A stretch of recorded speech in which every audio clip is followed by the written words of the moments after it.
Welcome to the first episode of Growing Older with My Parents. This is meant to be a lighthearted audio journal of two generations growing older together and the journey through each discovery, potholes and all. My parents are roughly 20 years ahead of me, and while I help them navigate the next phase of their lives together, I'll be facing my own future in real time. There will be some brief interludes in each episode to lighten the mood, such as went to the refrigerator in the garage and saw something. I was cracking up laughing. This is when you guys weren't here yesterday. Drawers in the refrigerator for fruits and vegetables, stuff like that, filled with batteries. You still do that? Mm-hmm. Do you know whether or not it does anything? No. I don't know. You're just used to it? Yeah. Oh my God. Let's ask Alexa.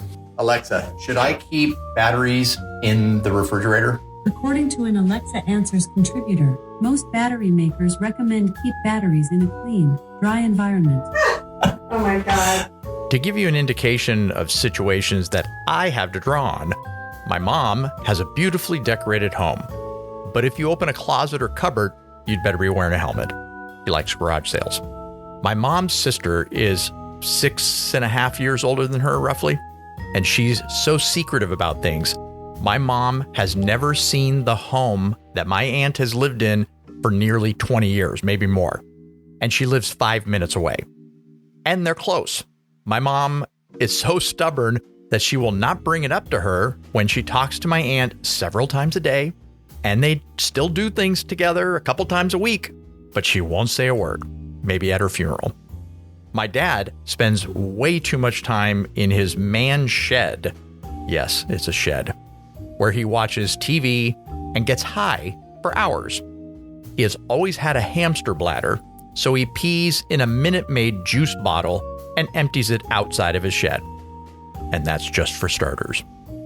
I'll also be joined by Dr. Elena Herrera, a doctor of psychology.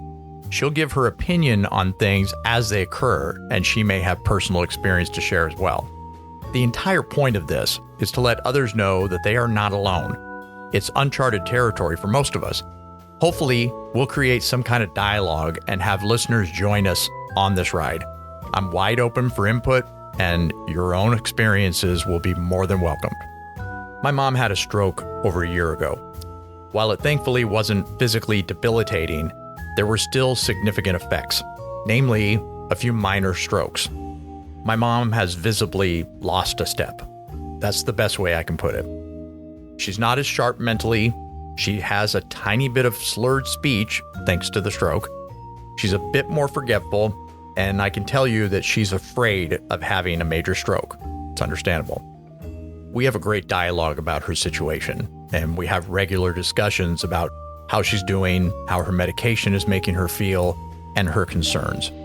Since the stroke, is there anything that you can no longer do? Or it's just that things are slower? Slower. Oh. Yeah. Where do you feel it most? He can't understand me talking because it's numb right here. Where? My lip, half my lip. That's what I think. He can't understand me. He goes, what?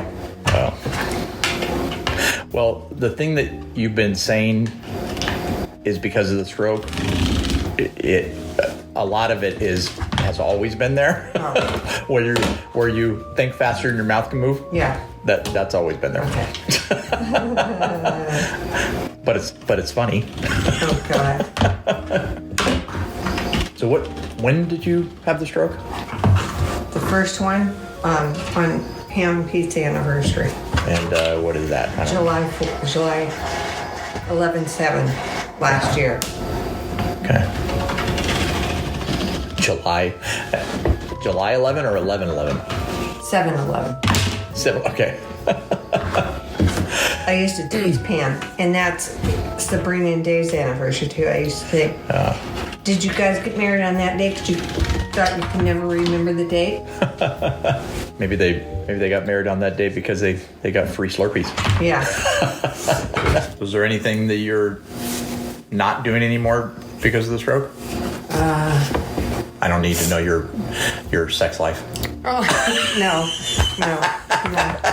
That's not what I meant. No. Let me see.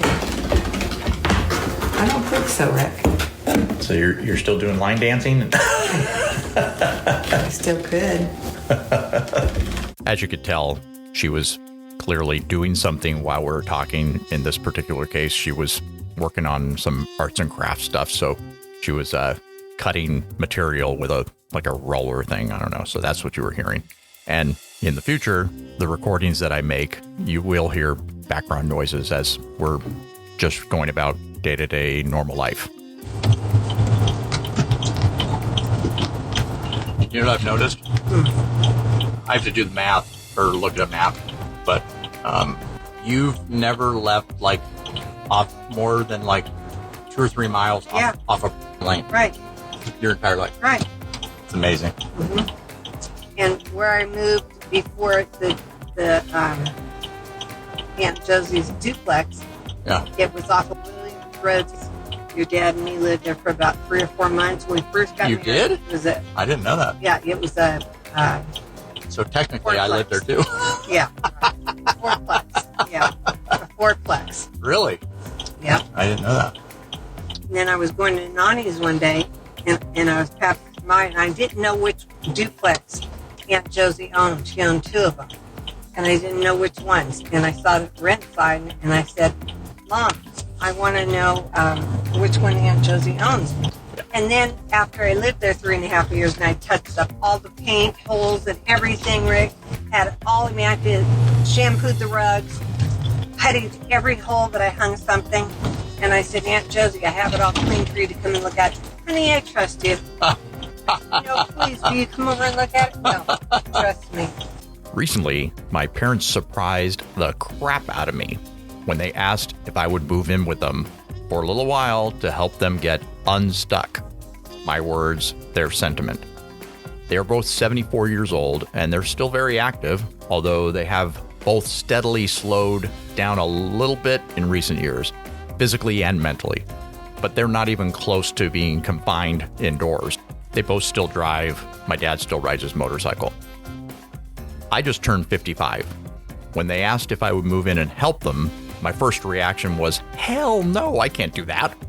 Then I thought about it and remembered that my youngest child is 19 and still lives with her mom half the time, even though she works and has a car.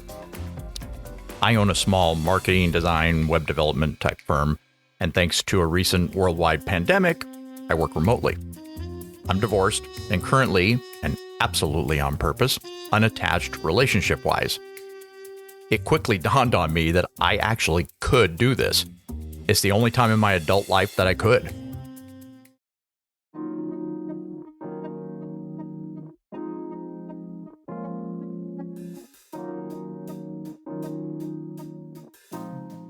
As I embark on this adventure, there's still a part of me that feels a bit insane. But as of mid-April 2024, I'm officially residing in my old room. Surreal doesn't even begin to describe it. In a nutshell, I wanted to document my parents' attempt to transition into a new phase of their lives. They know it's what they should do, but they don't know where to start. I'm 20 years behind them and finding myself figuring out my own future. This should be interesting. One of my many goals here is to help them declutter their home. Like I said earlier, my mom likes garage sales. And help them get rid of some 45 years of sentimental junk that's accumulated. Once that's accomplished, among other things, we'll sell their house. With the proceeds, they will take their first steps into the next phase of their lives. I'll help them solidify their living trust, hire an investment manager, financial advisor, and secure their first new residence in almost 45 years. Oh, and they are scared shitless. They truly have no idea where they want to live or what they will do themselves every day. We'll have to work on that. I'll have my work cut out for me. I'll be capturing conversations about age, the past, and the future. I promise I'll only post the most interesting stuff. One thing you should also know is that my parents have zero idea that I'm doing this podcast. They have no idea that I'm recording our conversations. Sure, you can get upset for them, but I know them better than you do, so chill out. This wouldn't be as open and honest if they knew about the project. It's bad enough that I know about it. I'll only be using our first names. Kind of hard to get away from that. And I'll do my best to mask our location. Who we are and where we are has absolutely no bearing on the topic at hand. I have found that there are many, many people going through these same things or something similar from both my age group and my parents' age group. I'm hoping that people will discover this podcast and see themselves or their parents in these episodes. Hopefully, I'll get feedback from listeners so we can learn from each other. I want all of this to help others cope and move forward. Being stuck is not a fun situation to find yourself in. I should also point out, considering this is the first episode, that there will be swear words. We are real people. They're not done on purpose, just day-to-day stuff. My dad may say some rude things. I'll try to keep the noises of his bodily functions out of this podcast as best I can.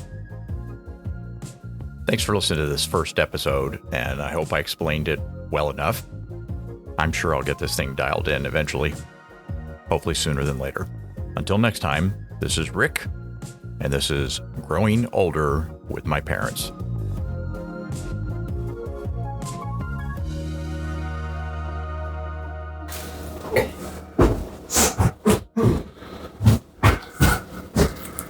Oh, Rick, I gotta make one of these things and see if you like it. It's a Weight Watcher thing. Oh, I can't wait. You get a banana. I'm telling you, it's his favorite. You get a banana when it's.